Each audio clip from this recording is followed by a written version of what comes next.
Last night I started to play futsal again. Do you guys know what is futsal? So 5 versus 5 indoor football. Yeah. From 7 until 9 at Cuppage, Somerset there. Yeah. So this morning my legs were all aching. Okay. And I scored 2 goals. Yeah. Not too bad. Thanks, Brother Haji. Okay. Yesterday we stopped at this paragraph. At the cognitive level, ignorance infiltrates our perceptions, thoughts, and views. And then we come to misconstrue our experience, overlaying it with multiple layers, multiple strata of delusions. The most important are these 3: the delusion of seeing permanence in the impermanent, of seeing satisfaction in the unsatisfactory, and seeing a self in the selfless.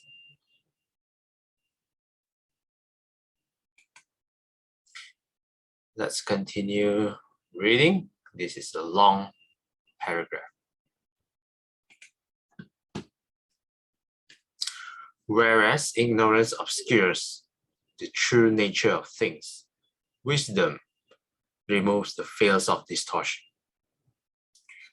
enabling us to see phenomena in their fundamental mode of being with the vivacity of direct perception. The training in wisdom centers on the development of insight, vipassana bhavana, a deep and comprehensive seeing into the nature of existence, which fathoms the truth of our being in the only sphere where it is directly accessible to us, namely in our own experience. Normally, we are immersed in our experience, identified with it so completely that we do not comprehend it. We live it, but fail to understand its nature. Due to this blindness, experience comes to be misconstrued, worked upon by the delusions of permanence, of pleasure, and of self. Of these cognitive distortions, the most deeply grounded and resistant is the delusion of self. The idea that at the core of our being, there exists a truly established I with which we are essentially identified. This notion of self, the Buddha teaches, is an error, a mere presupposition lacking a real reference. Yet, though a mere presupposition, the idea of self is not inconsequential. To the contrary, it entails consequences that can be calamitous. Because we make the view of self the lookout point from which we survey the world, our minds divide everything up into dualities, into the dualities of I and not I. What is mine and what is not mine. Then, trapped in these dichotomies, we fall victim to the defilements they breed, the urges to grasp and destroy.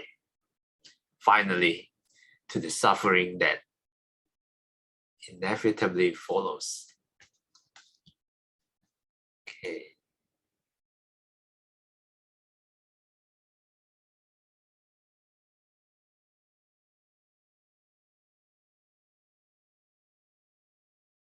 Okay, the next paragraph does explain further. Okay. Yeah, the next 2 paragraphs explain further how to analyze the non-self analytically, using the 5 aggregates. So we should read on to further elaborate. But let's take a look first at some of the difficult words in this paragraph. Vivacity. Vivacity. The quality of being attractively lived and animated, especially in the women. In a woman. Animation, sparkle, liveliness.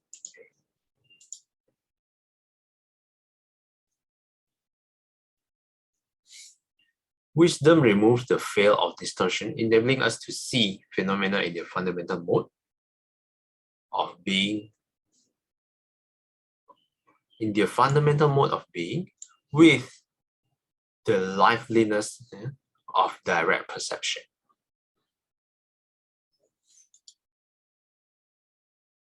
The training in wisdom centers on the development of insight, deep and comprehensive seeing into the nature of existence, which fathoms, let's define here, fathoms. Fathom meaning. Yeah, probably not this one, a unit of length. Yeah, should be the second one. Understand a difficult problem or an enigmatic person after much thought. Yeah, so the simpler word is just understand or comprehend.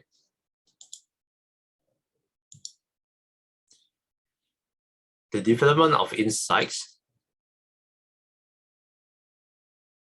is a deep and comprehensive seeing into the nature of existence, which understands the truth of our being in the only sphere which is directly accessible to us. What is directly accessible to us? Our own first-hand experience, in our own experience. Normally, we are immersed in our experience, in our day-to-day life, yeah, and then we identify with our experience.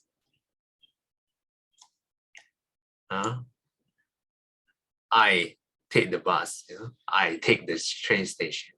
Whatever we experience in our day-to-day life, I have a lunch, we identify with it.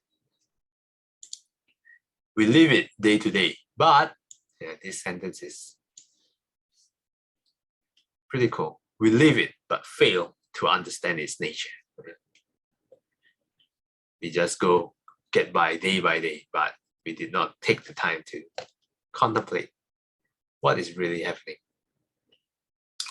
Due to this blindness, experience comes to be misconstrued, misunderstood, worked upon by the delusion of these three: permanence, pleasure, and self.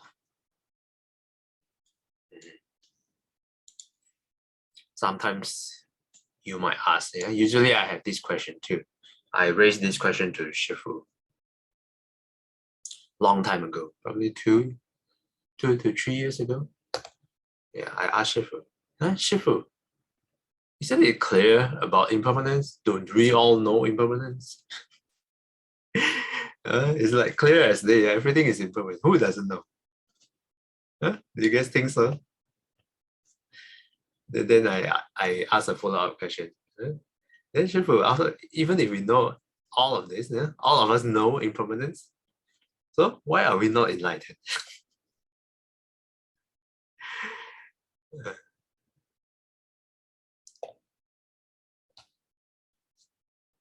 Yeah. Have you guys ever wondered? Isn't it clear as day, everything is impermanent? Yet here we are. Yeah, so the answer lies in that there is a gap between our intellectual knowledge and our own realization. Yeah. Every day we wake up in the morning, do we actually think that we are impermanent? Doesn't feel like it. Yeah? We only know it intellectually, but it does not reach the point until we change our act accordingly. We act as though things are permanent. Do we really think we will die next week? Probably none of us feel that way. We plan ahead. 2022, what are we going to do? I want to do this. So even though we have this intellectual knowledge of impermanence, it doesn't grounded deeply enough until we change our act accordingly to the reality of impermanence. Well, that is the answer that Shifu gave, and also I find it interesting too.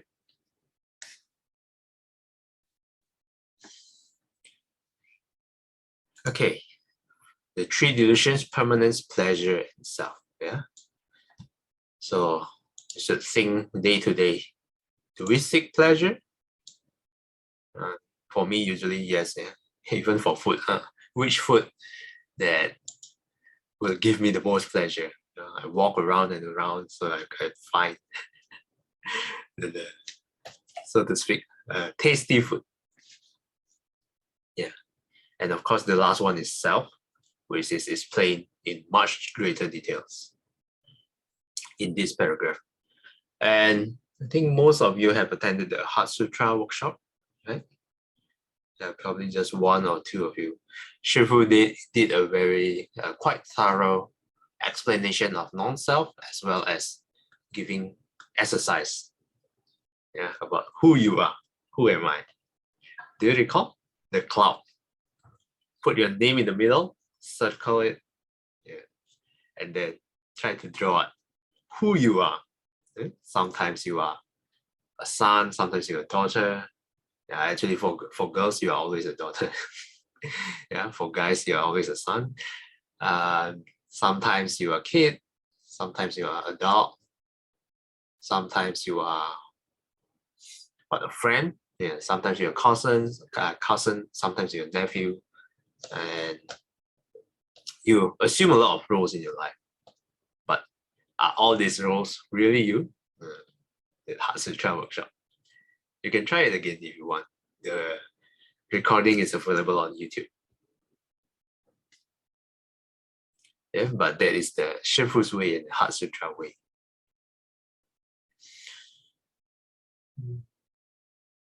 Okay, let's repeat this sentence again. Of this cognitive distortion, the most deeply grounded and resistant is the delusion of self, the idea that the core of our being, there exists a truly established I, with which we are essentially identified. But this notion of self, the Buddha says, is an error, a mere presupposition, lacking a real reference. So let's take a look at this. Presupposition. A thing tacitly assumed beforehand at the beginning of a line of argument or course of action. Presumption, assumption, preconception. Yeah, this is just a mere assumption, lacking a real reference. Let's take a look at reference.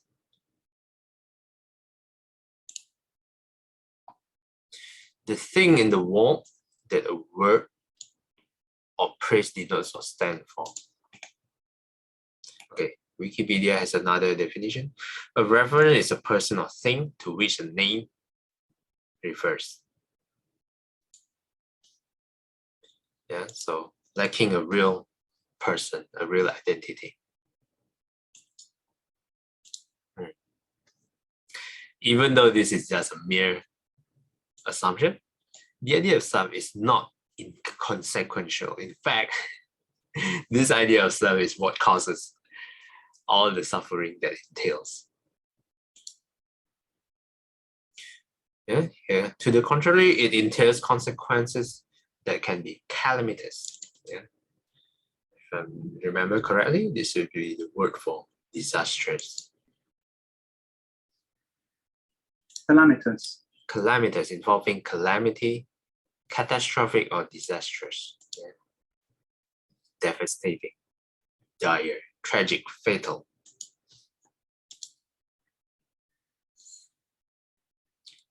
Yeah, true enough. Because we make the field of self the lookout point from which we survey the world, our minds divide everything up into the dualities of I and not I. Yeah? What is mine? What is not mine? This is my friend. Yeah? The strangers on the street, they're not my friends. One example. This place, the one that I stay, is my place. Yeah. Yeah. The other place, my neighbors, is not my place. Some of examples. Trapped in these dichotomies, we fall victim to the defilements they breed, the urges to grasp and destroy, and finally, to the suffering that inevitably follows.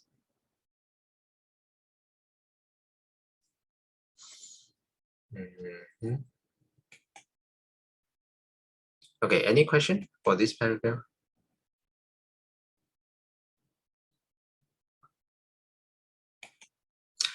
Okay, we have 5 minutes. Maybe we read one more paragraph. Sister Xinghui, would you like to read? Okay. To free ourselves from all defilements and suffering, the illusion of selfhood that sustains them has to be dispelled, exploded by the realization of selflessness. Precisely, this is the task set for the development of wisdom. The first step along the path of development is an analytical one. In order to uproot the view of self, the field of experience has to be laid out in a certain sets of factors, which are then methodically investigated, ascertain that none of them singly or combination can be taken as a self. This analytical treatment of experience, so characteristic of the higher reaches of Buddhist philosophical psychology, is not intended to suggest that experience, like a watch or car, can be reduced to an accidental conglomeration of separable parts. Experience does have an irreducible unity, but this unity is functional rather than substantial. It does not require the postulate of a unifying self separate from the factors, retaining its identity as a constant amidst the ceaseless flux. Thanks, Sister Xinghui. Difficult paragraph to read. A lot of big words. Okay, let's try to take a look, see if we can decipher this paragraph. The paragraph before, previous paragraph, talks about the error, the assumption, the wrong assumption of self. Here, starts off with, to free ourselves from all defilements and suffering, therefore, the illusion of selfhood that sustains them has to be dispelled, exploded by the realization of selflessness. Precisely, this is the task set for the development of wisdom, the whole chapter that we are reading right now. The first step, the very first step along the path of development, is an analytical one. How to analyze non-self? In order to uproot the field of self, the field of experience has to be laid out in certain sets of factors. Will be elaborated further below, which these sets of factors are methodically investigated to ascertain that none of them, singly or in combination, can be taken as a self. This analytical treatment of experience, so characteristic of the higher reaches of Buddhist philosophical psychology, is not intended to suggest that experience, like a watch or a car, can be reduced to an accidental conglomeration of separable parts. Okay, let's see, conglomerations. a collection, a number of different things, parts or items that are grouped together.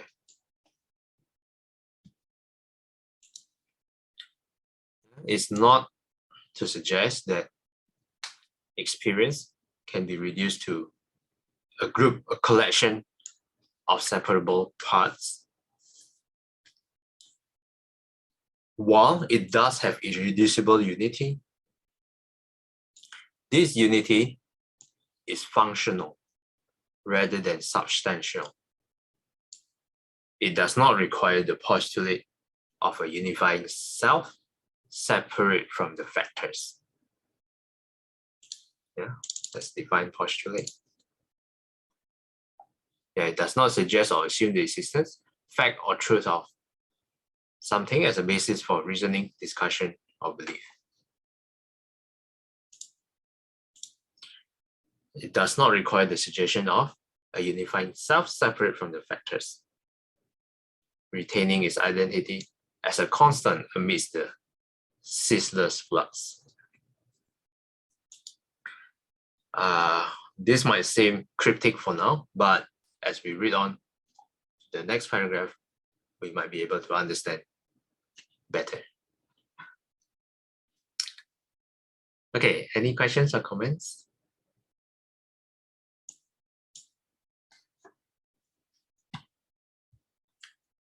If not, let's do a dedication. 愿消三障诸烦恼，愿得智慧真明了，普愿罪障悉消除，世世常行菩萨道。阿弥陀佛。Till we meet again, may we be guided by the Buddha, Dhamma, and the Sangha. Have a selfless day ahead. Okay, thanks everyone for participating this morning. I'll see you guys again next time. Thank you. Bye-bye. Thank you.